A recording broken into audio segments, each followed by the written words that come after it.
Cerita akan berpusat pada masa peralihan dari dinasti Goryeo ke dinasti Joseon, tepatnya 15 hari sebelum dinasti Joseon didirikan oleh Yi Seong-ge alias Raja Taejo, Raja Joseon yang pertama. Pada saat itu, seekor paus raksasa mengacau di sekitar kapal utusan Joseon sampai kapalnya hancur berkeping-keping.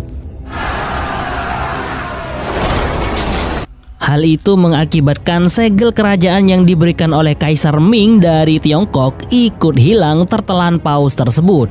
Dan inilah yang akan melatar belakangi terjadinya perseteruan antara bajak laut, bandit gunung, dan juga tentara kerajaan. Oke guys, sebelum mati penasaran, yuk kita saksikan kisah lengkapnya.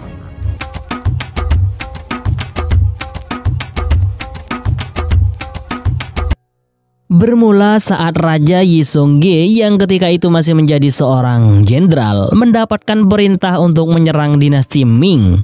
Namun ia mengetahui kekuatan besar Ming beralih memihak kepada mereka dan memberontak kepada rajanya saat itu, yaitu Raja Wu, Raja ke-32 dinasti Goryeo. Lantas ia yang semula diperintahkan untuk menyerang Ming justru memilih kembali ke ibu kota untuk melakukan kudeta, di mana rencananya itu pun ia kemukakan langsung di hadapan prajurit pendukungnya. Mendengar hal itu, Jang Sajung yang merupakan salah satu dari mereka tidak bisa menerima akan pemberontakan ini. Oleh karena itu, ia kemudian memprotes Yi Seong-ge dengan keras. Bahkan dengan tegas ia mengatakan bahwa lebih baik ia menjadi seorang bandit daripada harus memberontak. Bersamaan dengan itu, Mo Hyung-gap yang merupakan teman sekaligus atasan Sajung terlihat kaget dengan protes berlebihan yang dilakukan temannya. Sehingga saat melihat tindakan temannya sudah tidak bisa ditolerir lagi, tiba-tiba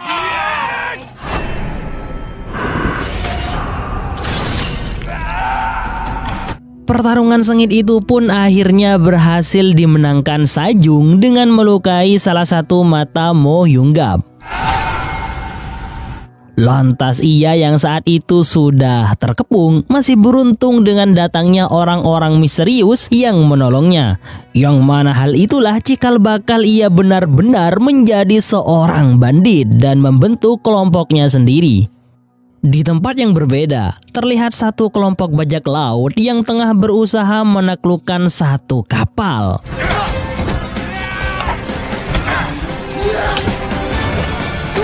Dengan tanpa kesulitan yang berarti, mereka berhasil menaklukkan kapal tersebut. Lalu pemimpin mereka yang bernama Soma tanpa ampun mengancam pemilik kapal untuk memberitahu tempat patung Buddha emas disimpan.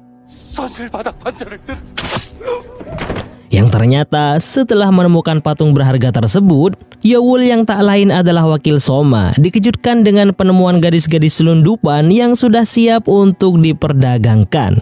Melihat hal itu, Yeowul pun merasa iba dan berencana untuk memulangkan mereka. Namun salah seorang gadis yang bernama Hokmyo justru memohon agar dijadikan bagian dari mereka. Ia mengatakan bahwa tidak ada lagi rumah baginya untuk kembali. Pasalnya, satu-satunya alasan ia bisa berada di kapal tersebut karena orang tuanya sendirilah yang menjualnya. Saat akan memindahkan patung Buddha emas ke kapal mereka, tanpa sengaja salah satu patung tersebut jatuh dan tenggelam ke dalam laut. Melihat hal itu, Yeowul langsung bertindak dengan melompat untuk mendapatkan patung itu kembali. Beruntung baginya sebab patung itu masih bisa diamankan. Akan tetapi saat ia akan kembali ke permukaan, tanpa diduga Yeowul berjumpa dengan seekor ikan paus. Ikan paus yang sekilas seperti memiliki kenangan tersendiri dengan Yeowul.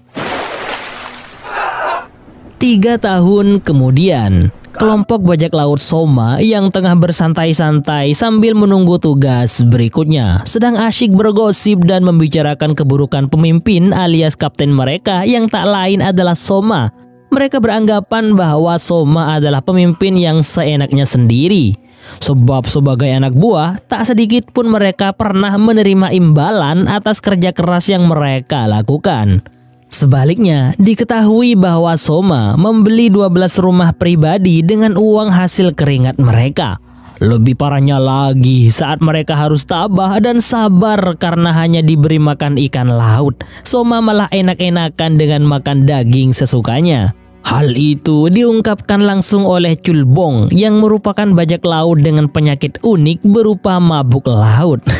Sudah tahu sering mabuk laut, malah jadi bajak laut. Kalerongku. Di sisi lain, mereka malah menyanjung-nyanjung Yowul yang mereka nilai lebih merakyat dan peduli kepada mereka. Bahkan sebenarnya jika Yowul memilih memberontak dan melawan Soma, mereka telah siap untuk mendukungnya.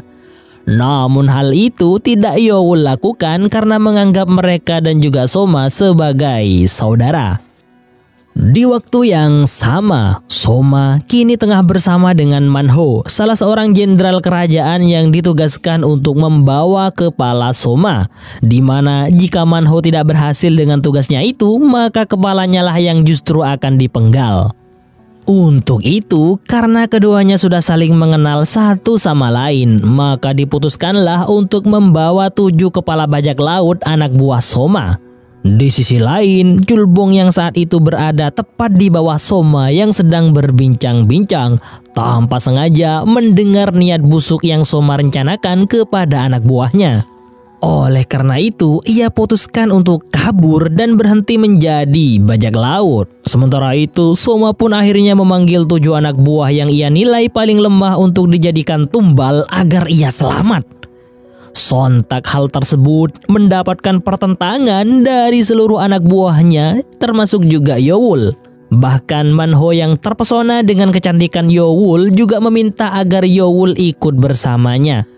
Namun karena Yowul adalah wakil sekaligus anak buah terbaiknya, Soma pun menyarankan untuk membawa Hukmyo saja, seorang gadis yang dulu diselamatkan oleh Yowul. Tapi apa yang terjadi? Ya, Yowul akhirnya secara terang-terangan berani melawan dan melanggar perintah Soma, di mana hal itu juga diikuti langsung oleh semua anak buah Soma yang langsung memihak kepada Yowul, sehingga pertarungan pun gak bisa dihindari.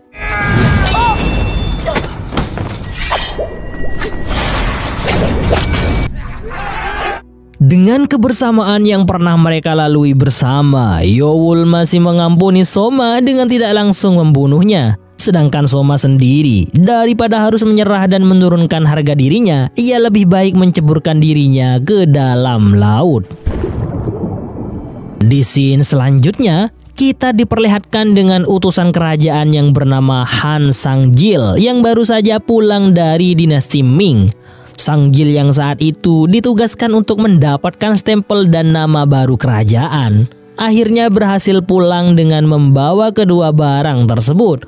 Namun sebagai gantinya, pihak Korea harus mengirimkan 500 budak dan 200 kasim kepada Kaisar Ming. Perlu diketahui bahwa dinasti Joseon yang akan berdiri menggantikan Goryeo pada saat itu perlu persetujuan dinasti Ming yang merupakan sekutu terbesarnya untuk membuat stempel dan nama kerajaan. Jadi nama Joseon adalah nama pemberian Kaisar Ming saat itu. Namun meski begitu, ada sumber yang menyebutkan bahwa Joseon adalah nama yang sengaja digunakan oleh Yi Seong-gi sebagai bentuk penghormatan terhadap kerajaan Go Joseon yang merupakan kerajaan pertama di Korea. Kembali ke cerita inti, Sang-jil yang saat itu sedang di perjalanan pulang membawa 2 barang berharga milik kerajaan, tengah bahagia karena merasa turut ikut andil dalam terbentuknya kerajaan baru yang bernama Joseon. Namun belum lama ia menikmati hal itu, tiba-tiba terdengar suara aneh yang dikira sebagai sekelompok bajak laut yang akan menyerang mereka. Namun setelah dilihat lebih jelas, ternyata suara tersebut berasal dari seekor ikan paus kecil. Kesal karena merasa telah dipermainkan olehnya, mereka pun menyerang ikan paus nggak berdosa tersebut.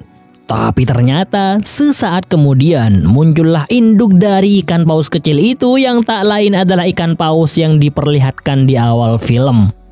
Nah, melihat keselamatan anaknya yang terancam, si induk langsung memporak-porandakan kapal tersebut. Lebih parahnya lagi, stempel kerajaan yang sangat berharga ikut tertelan oleh si induk paus. Sedangkan si induk sendiri juga harus menderita setelah tertancap tiang bendera. Sementara itu, Chulbong yang sudah sampai di daratan bertujuan untuk menjadi seorang bandit dengan mencari seseorang yang dijuluki harimau gila. Namun tiba-tiba, ya, dengan cara yang tak terduga, Chulbong akhirnya bisa bertemu dengan sang harimau gila yang ternyata ia adalah Jang Sa-jung yang tak lain merupakan mantan tentara Korea. Di sana, ia sudah memiliki banyak anak buah yang selalu siap mendukungnya, termasuk juga orang-orang yang sebelumnya telah menangkap Chulbong dan membawanya ke hadapan Sa-jung. Di hadapan Sa-jung, Chulbong mengungkapkan alasan ia berhenti menjadi bajak laut sehingga ingin bergabung dengannya. Ia pun berbicara panjang lebar mengungkapkan kehebatannya saat masih di lautan. Hal itu ia lakukan agar Sa-jung segera menerimanya sebagai anggota. Singkat cerita, walaupun tahu bahwa Chulbong berbohong, Sa-jung tetap menerimanya sebagai anggota baru. Di tempat lain, Sang Jil segera menceritakan apa yang menimpa stempel kerajaan kepada Jung Do-jun, teman sekaligus orang yang merekomendasikannya menjadi utusan. Ia mengatakan bahwa keduanya harus segera menemukan alasan logis terkait hilangnya stempel tersebut. Sebab jika ia mengatakan bahwa stempel itu hilang dimakan paus, tentu saja raja nggak akan percaya dan akan menghukumnya beserta Do-jun temannya. Walhasil, setelah berpikir sejenak, Do-jun akhirnya menemukan cara agar ia dan Sang Jil berhasil selamat dari hukuman, di mana ia menyuruh Sang Jil mengarang cerita bahwa stempel tersebut dicuri oleh bajak laut sisa peradaban dinasti Goryeo. Tak lama kemudian, Sang Jil pun menghadap raja dengan cerita karangan yang telah ia siapkan. Sontak raja yang sangat anti dengan dinasti pendahulunya itu langsung marah saat mendengar bahwa stempel kerajaan dicuri oleh bajak laut dinasti Goryeo. Untuk itu, raja segera memerintahkan untuk membasmi semua bajak laut Goryeo yang masih tersisa. Bahkan saking marahnya, raja juga memerintahkan agar bandit-bandit gunung juga ikut diberantas. Sedangkan khusus untuk Sang Jil dan juga Do-jun, keduanya diperintahkan untuk segera menemukan stempel kerajaan dalam waktu 2 minggu. Sementara itu, Chulbong yang sudah resmi menjadi anak buah Sa-jung akan memulai tugas pertamanya sebagai seorang bandit. Saat itu, ia ditugaskan memotong tali setelah menerima isyarat dari rekannya yang kita sebut saja dengan si biksu. Akan tetapi saat mangsa mereka sudah dekat, ternyata tepat di belakang mereka ada begitu banyak prajurit kerajaan yang memang sedang mengincar Sa-jung dan kawan-kawan. Melihat hal itu, si biksu pun memberikan isyarat agar membatalkan misi dan tidak memotong talinya. Namun Chulbong yang salah paham dengan isyarat itu justru malah memotong tali tersebut. Sontak mereka yang mengetahui bahwa Sa-jung adalah mantan tentara Korea yang memberontak tanpa pikir panjang langsung mengejar Sa-jung dan anak buahnya. Bahkan sampai malam pun mereka tak membiarkan kelompok Sa-jung bisa beristirahat dengan tenang. Bersamaan dengan itu, Sang Jil dan Do-jun kini tengah meminta bantuan kepada Mo Hung-gap, mantan petinggi tentara Korea yang dihukum akibat insiden yang melibatkan temannya yang tak lain adalah Sa-jung. Setelah terbebas, Do-jun kemudian memberikannya tugas untuk mendapatkan stempel kerajaan yang ditelan ikan paus, yang mana sebagai imbalan jika ia berhasil dalam tugas tersebut, maka Hung-gap akan mendapatkan kembali jabatannya. Lantas ia pun langsung diangkat sebagai jenderal angkatan laut untuk mempermudah misinya tersebut. Keesokan harinya, Hung-gap segera bergerak dengan menemui bajak laut paling fenomenal, yang tentunya bajak laut yang dimaksud adalah bajak laut yang dikomandoi oleh Yowul. Hal itu ia lakukan mengingat pengalaman Yowul dan anak buahnya mengarungi lautan, sehingga ia rasa akan mudah untuk menangkap ikan paus tersebut. Namun Yowul yang meyakini bahwa ikan paus adalah makhluk suci yang dikirim oleh dewa laut, jelas menolak perintah Hung-gap itu. Mendengar hal itu, Hunggap pun mengancam Yowul dan anak buahnya dengan sesuatu yang tidak bisa mereka hindari. Ya, Hunggap mengancam akan membantai keluarga mereka, termasuk juga warga desa yang pernah membantu bajak laut Yowul. Merasa sudah nggak ada jalan lagi selain menangkap ikan paus tersebut, Yowul pun mau nggak mau harus melakukan hal itu. Sementara itu, Sajung yang berhasil selamat dari kejaran prajurit kerajaan, kini tengah mencari seorang informan yang ia curigai sebagai penyebab posisinya diketahui oleh prajurit kerajaan. Informan itu bernama Pak Mo. Lantas Pak Mo pun segera ia paksa untuk mengakui perbuatannya. Namun Pak Mo yang merasa tidak melakukan apa-apa terpaksa membocorkan informasi rahasia yang ia dapat agar Sajung berhenti menyiksanya. Ya, ternyata rahasia bahwa stempel kerajaan ditelan ikan paus juga diketahui oleh Pak Mo lewat percakapan Sang Jil bersama Do Jun yang ia dengar. Untuk itu, ia pun menceritakan terkait masalah hilangnya stempel tersebut. Bahkan ia menambahkan bahwa paus itu juga menelan kapal beserta emas berharga di dalamnya. Lalu tiba-tiba ternyata Yowul dan kawan-kawan juga telah tiba di sana. Dan pada saat itulah pertemuan pertama antara bandit dan bajak laut diperlihatkan. Di sana terjadi sedikit perseteruan antara Sajung dan juga Yowul. Namun karena kalah jumlah, Sajung dan si biksu pun memilih pergi dengan informasi baru yang telah mereka dapatkan. Di waktu yang sama, setelah kepergian Sajung, Yowul pun menjelaskan maksud kedatangannya menemui Pak Mo. Rupanya, selain ahli dalam mengulik informasi, Pak Mo ternyata juga pandai dalam mendapatkan senjata. Oleh karena itulah, Yowul memintanya untuk menyediakannya meriam dan senjata terbaru untuk ia pakai menangkap ikan paus. Sebagai gantinya, Yowul akan memberikan Pak Mo imbalan berupa patung Buddha emas. Sedangkan di luar sana, ternyata Sajung dan juga si biksu belum pergi dan malah mendengarkan semua yang mereka bicarakan. Beberapa saat kemudian, di tengah keputusasaan anak buah Sajung yang tidak pernah berhasil mendapatkan banyak harta, Sajung akhirnya datang dengan kabar gembira untuk mereka. Ia mengatakan bahwa ada mangsa baru berupa kapal kerajaan yang dipenuhi emas. Tapi untuk mendapatkannya, mereka harus mengeluarkan kapal itu dari perut ikan paus. Yang mana dari penjelasan Sajung ini bisa disimpulkan bahwa ia tidak tertarik sama sekali dengan yang namanya stempel kerajaan. Justru ia lebih semangat untuk mendapatkan emas yang notabene-nya hanyalah cerita tambahan dari Pak Mo. Lantas mendengar cerita dari Sajung, anak buahnya pun kembali semangat untuk menjadi kaya raya dengan menangkap ikan paus. Namun beda halnya dengan Culbong yang sudah sangat pengalaman mengarungi lautan, ia berkata bahwa ikan paus tidak semudah itu untuk ditangkap. Sebab ukuran matanya saja bisa sebesar lingkaran yang mengitari mereka. Ia pun lanjut menjelaskan semua yang ia ketahui tentang ikan paus, termasuk salah satu perilakunya yang terkadang menyemburkan air dari punggungnya. Mendengar hal itu, Sajung dan kawan-kawan tidak mempercayainya dan menganggap semua yang ia katakan adalah bualan. Namun saat mendengar bahwa ikan paus bisa ditangkap dengan meriam, Sajung pun mempercayainya. Lantaran hal itu juga ia dengar dari Yowul, seseorang yang juga berencana menangkap ikan paus. Pada akhirnya, disusunlah rencana untuk mendapatkan meriam terlebih dahulu.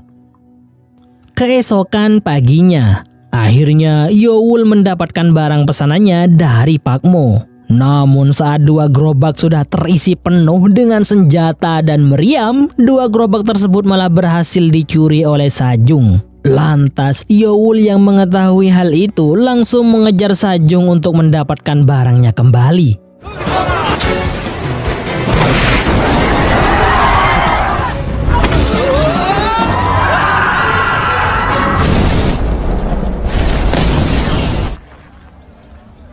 Dengan kejadian itu, Sajung masih beruntung dengan mengamankan satu gerobak berisi berbagai senjata dan juga meriam.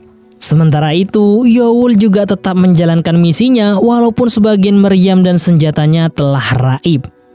Di scene selanjutnya, kita diperlihatkan dengan Soma yang ternyata masih hidup. Sehingga dengan ketenaran namanya, ia bisa mendapatkan kapal dan anak buah lagi dengan mudah. Dan pada saat ini, fokus utamanya adalah untuk balas dendam pada Yowul. Beralih ke Sajung dan kawan-kawan. Dengan ketidaktahuan mereka tentang dunia perkapalan, mereka nekat akan menangkap ikan paus dengan kapal sekecil itu. Nasihat Chulbong yang berpengalaman pun tidak mereka anggap dan memilih untuk tetap berlayar. Dan benar saja, belum lama mereka di lautan, mereka sudah kewalahan karena kehabisan persediaan.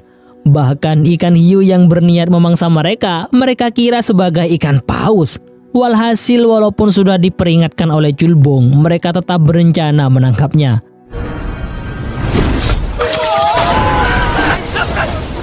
Beruntung bagi mereka, hiu itu akhirnya berhenti karena mati kecapean. Lantas entah bagaimana caranya mereka akhirnya sampai di daratan. Nah, pada saat itulah barulah mereka percaya pada Chulbong dan yakin bahwa ikan yang mereka tangkap bukanlah ikan paus. Di samping itu, ketidaktahuan si biksu terhadap bom granat membuat satu-satunya kapal mereka menjadi hancur.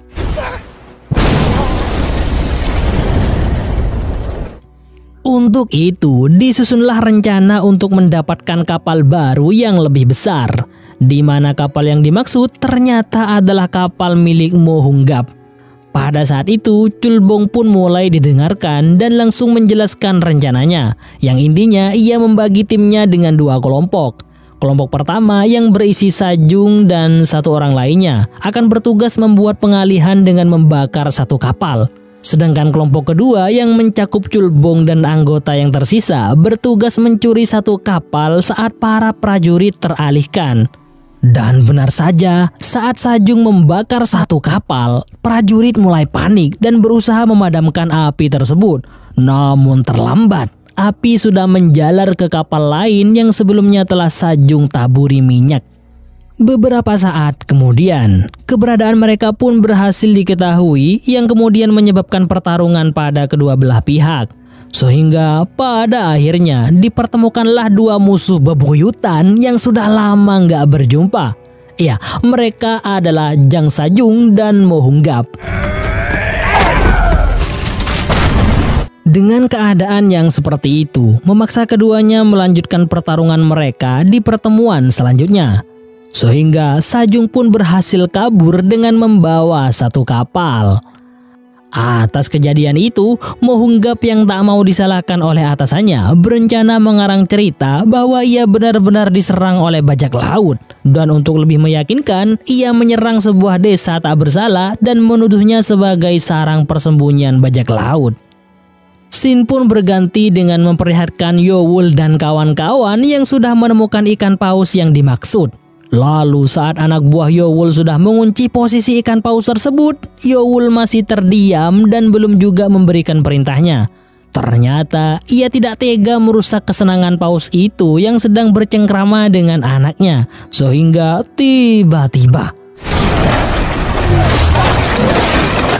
rupanya serangan tersebut berasal dari bajak laut Soma yang memang sedang mengincar Yowul untuk balas dendam. Melihat hal itu, Yowul yang tidak ingin anak buahnya terluka menantang Soma untuk berduel 1 lawan 1. Namun belum juga mereka selesai bersepakat, pandangan mereka teralihkan dengan munculnya satu kapal misterius.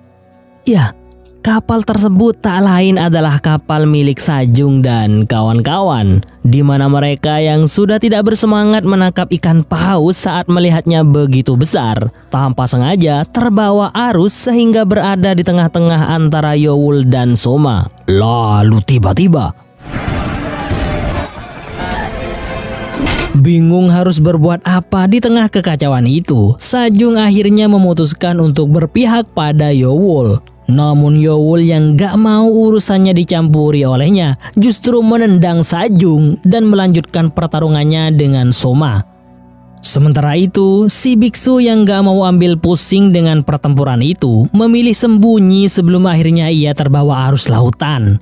Di sisi lain, pertarungan antara Yowul dan Soma tetap berlanjut yang kemudian dimenangkan oleh Soma. Melihat hal itu, Sajung mengambil kesempatan dengan beralih memihak kepada Soma. Namun Soma yang bahkan gak mengenalnya seketika langsung mengikat Sajung dan kawan-kawan.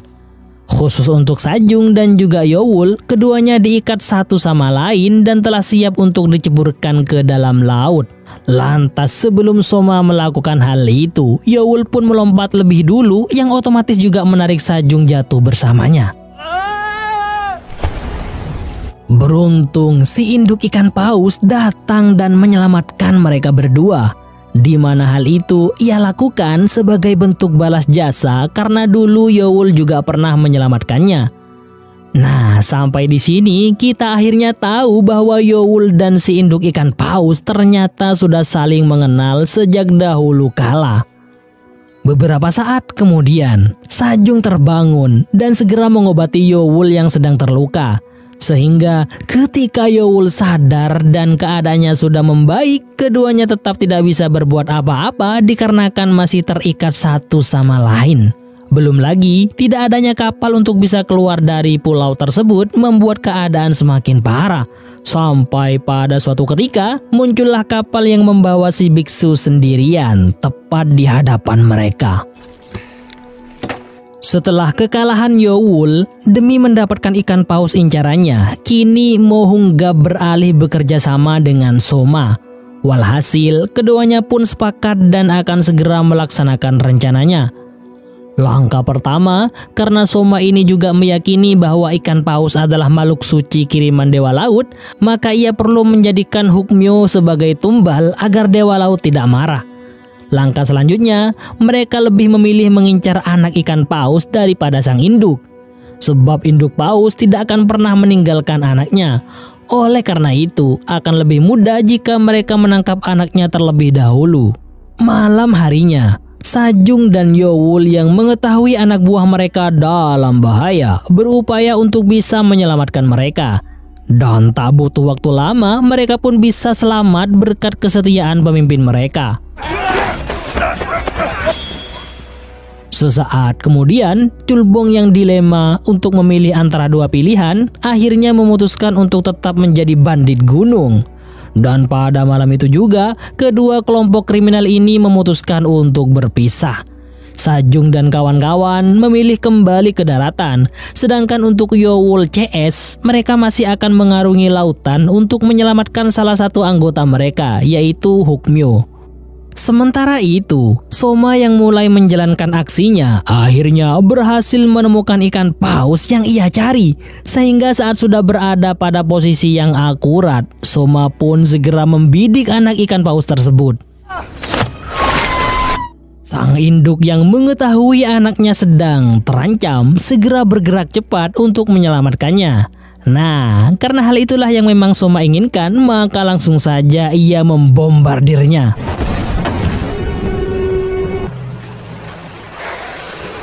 Saat si induk sudah nggak berdaya, Mohunggab bertindak sepihak dengan berencana langsung menariknya. Padahal Soma masih menyiapkan Hukmyo sebagai tumbal agar Dewa Laut tidak marah.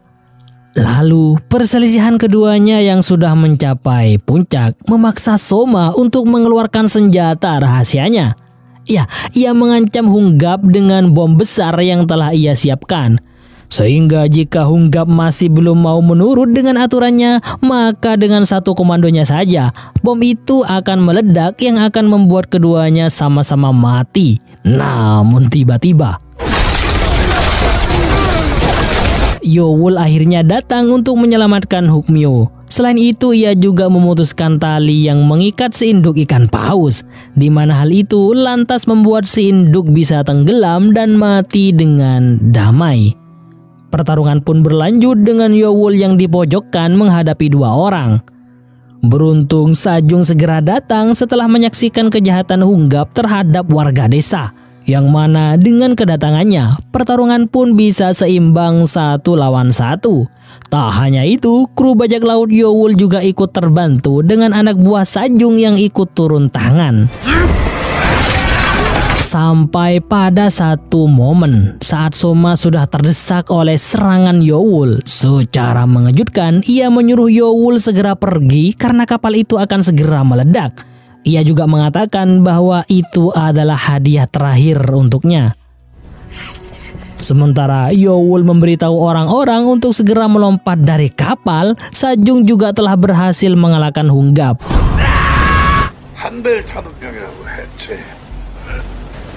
Hingga pada akhirnya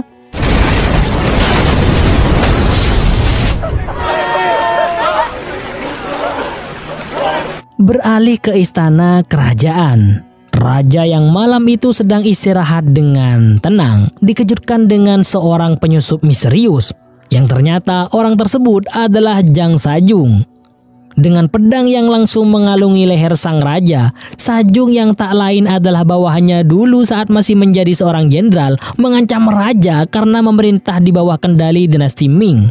Bahkan karena stempel pemberian dinasti Ming lah banyak orang yang tak berdosa yang harus meregang nyawa. Sajung juga menambahkan bahwa kejadian ikan paus yang menelan stempel tersebut adalah peringatan langit yang menentang penguasaan dinasti Ming. Mendengar hal itu, raja yang gak tahu menahu soal ikan paus tampak terkejut saat mendengarkan penjelasan Sajung. Terakhir, Sajung meminta raja untuk memikirkan kembali atas tujuan apa ia membuat kerajaan barunya ini. Karena jika ia membuat kerajaan ini untuk rakyat, maka Sajung pun siap untuk mengakuinya sebagai raja. Keesokan harinya, raja langsung memarahi Sang Jil dan Dojun karena merasa telah dibohongi. Tak hanya itu, raja menyuruh keduanya agar memulangkan anak-anak yang dikirimkan untuk dijadikan budak. Bahkan secara khusus, raja memerintahkan Sang Jil untuk bernegosiasi ulang. Jika gagal, maka sebagai gantinya, raja akan mengirimkan anak Sang Jil untuk dijadikan budak dan juga Kasim.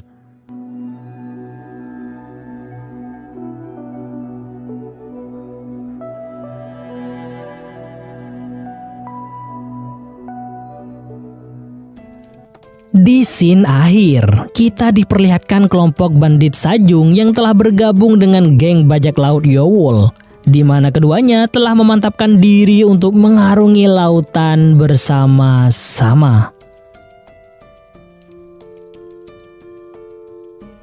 Oke guys, cukup sekian alur cerita film untuk kali ini. Dan pesan yang mungkin bisa diambil dari film ini adalah cintailah kekasih atau kawanmu sekedarnya saja. Karena bisa jadi pada suatu hari ia akan menjadi seorang musuh yang berbahaya. Sebaliknya, bencilah musuhmu sekedarnya saja. Sebab bisa saja pada suatu hari nanti ia akan menjadi kawan atau bahkan kekasihmu yang sempurna.